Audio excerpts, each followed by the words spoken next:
একবার এক বনে গাধা এবং বাঘ ডিবেটে লিপ্ত হলো।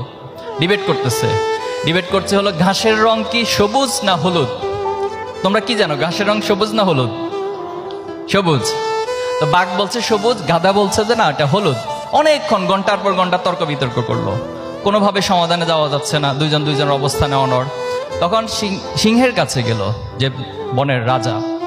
সিংহের কাছে যাওয়ার পরে বলল, হল মহারাজ এই হলো অবস্থা, একজন বলতেছে সবুজ, একজন বলতেছে হলুদ।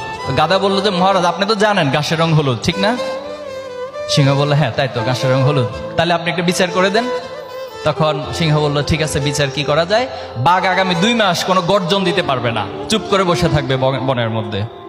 এখন বাঘও তো বুঝতে পারতেছে না হঠাৎ কি বিচার করতেছে, এটা অযৌক্তিক বিচার। তো এই বিচার পাওয়ার পর গাধা খুবই খুশি, লাফাইতে লাফাইতে চলে গেল। এবার বাঘ বলতেছে সিংহ মহারাজ আপনি তো জানেন ঘাসের রং সবুজ। হ্যাঁ আমি তো জানি ঘাসের রং সবুজ, তা আপনি এই অবিচার কেন করলেন আমার উপর? বলো তুমি যে ঘাসের রং সবুজ না হলুদ এই গাধার সাথে 2 ঘন্টা সময় কাটাইছো, অযৌক্তিক ভাবে সময় নষ্ট করছো, এজন্য তোমাকে শাস্তি দেওয়া হয়েছে, তুমি আগামী 2 মাস কোনো গর্জন করতে পারবে না। তা আমাদের সমাজে এরকম অসংখ্য বিষয় নিয়ে, সেটা পলিটিক্যাল জায়গা থেকে হতে পারে, সেটা তোমার বন্ধুদের সার্কেলে হইতে পারে, তোমার কোন একটা ঘুরতে যাওয়ার মধ্যে হতে পারে, অনেক বিষয় নিয়ে এ ধরনের আলাপ আলোচনা হবে, যেটা অযৌক্তিক বিষয়, যেটার কোনো লাভ নেই।